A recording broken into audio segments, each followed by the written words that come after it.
You said that again. So for you two MV, I don't know much about other than a couple of them watch my channel, but SRPSC have filled in a bio, and they say they're a casual, like social clan.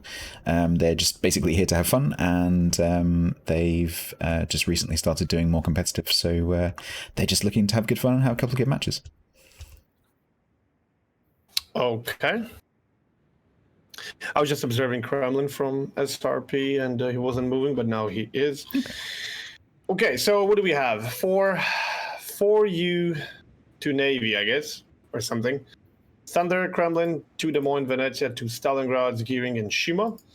And for SRP, we have Yamato, Kremlin, Des Moines, Yoshino, double Moscow, Stalin, Somers, and Shima. So 2 destroyers on each side. And then 4 radars on each side. Okay. Let's see how they split. So this is something you quite often see with the less experienced teams. If you look at SRPSC, with them not going for like total map control like you might see with the more experienced teams. I've just noticed the gearing on 4U2NV's name. Have you seen it? Hold on, I'm trying to respond to this guy who's asking us if we're going to join. Oh, the 15. Yeah. Match. Right. Which guy's name? The gearing on 4U2NV's. Oh, the mightier jingles. The mightier jingles, yeah.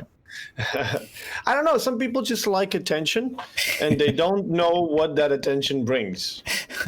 I'm pretty sure a lot of people have no idea how unpleasant it can be to be called Flamu, Flambass, Mighty Jingles, I Chase, or something like that. Because it's not that people hate you. I mean, I'm sure there's people who hate everybody, but it's that even people who like you want to kill you. Yep. So you got a big, giant target painted all over you. And then it always fascinates me when people want to name themselves something popular, especially in a game where you don't have any sort of ranking system. So people might actually believe or fall that that's actually you and your nickname. Because I don't think most people would be able to deal successfully with the amount of focus that we get. It's pretty insane. Right, so take a look at the red team and C-Cup. What do you think? So this is what I was saying before. You don't really see this with the more experienced teams. They try to have at least some presence on all caps, even if it's just one kiting cruiser, just so they can keep an eye, a little bit of discouragement. So a more experienced forget about and stuff like that. So a more experienced team, for example, might put a Venezia over on the 10 line, just to have a little bit of crossfire, a little bit of vision, because those guys sitting under B are really in danger of being flanked here. And although they've got that island to hide behind, it's not going to help them if the gearing, for example, goes around behind them. So they need to get on with it. However, they do have pretty good shots over into the top of A. So if they can quickly get rid of a couple of the green ships above A, it could work. Yeah, they do. They have the sniper Kremlin shooting, and they have 2 Moskwas there. Well, he is called heavy artillery. Well, heavy artillery it is, but not very accurate. I mean, it shouldn't be, but it somehow always turns out to be. Occasionally. It's always the shot that matters is always the one that has the tight grouping.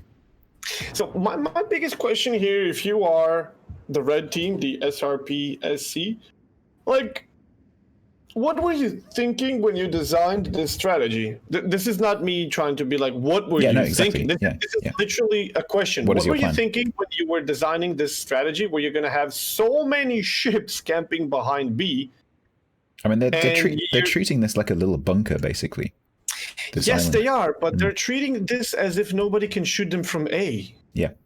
Like that Stalingrad, that two-tone 2, the Kremlin, if you would get closer, like they could absolutely destroy both of these Moskwas and Kremlin. Like this is a very nice fortified position if the A cap was 50 kilometers away and nobody could actually, shoot you from the other side because they're too far. and you're like, okay, we're gonna give the cap for free. We're gonna take B, and we're gonna fortify here. Let's see them break this. Okay, well, what about the guys on the other side?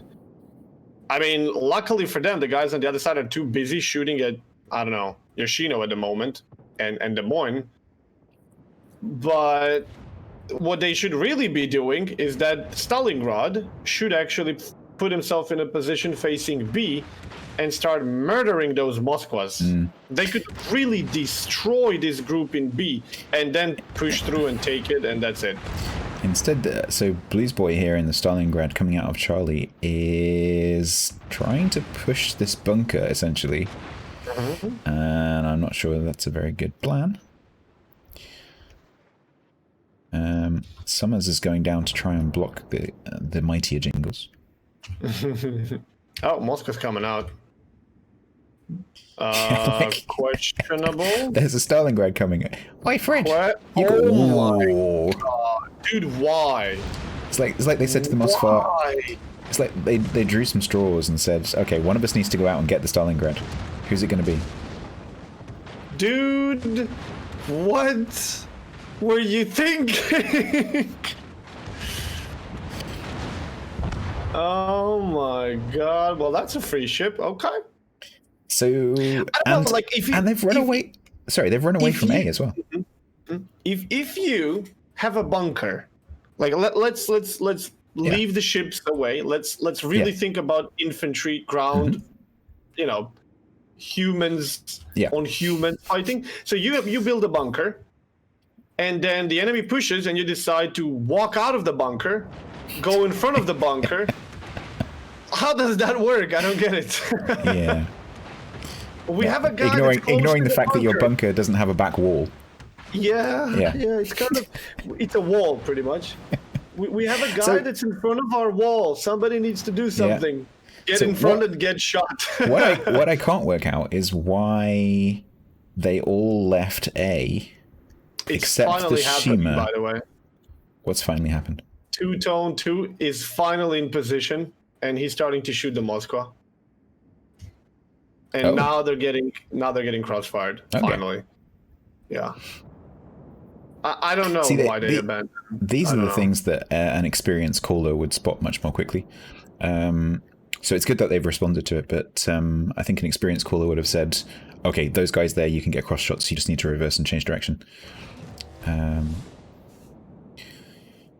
it's really, responding to things like that wins matches.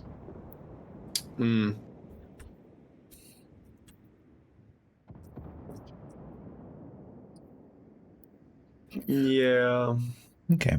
Blues Boy may go down.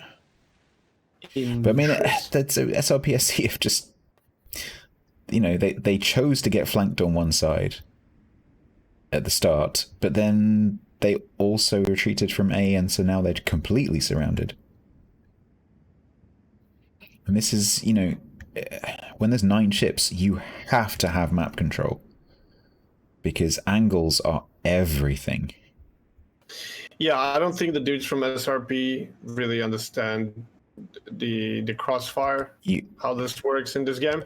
Because their positioning in B were a pure evidence of this. They were looking at the map as like, okay, we'll give C, and then they push us through this, and this is really working in our favor. We got nice cover. We can move. We can left, middle, right.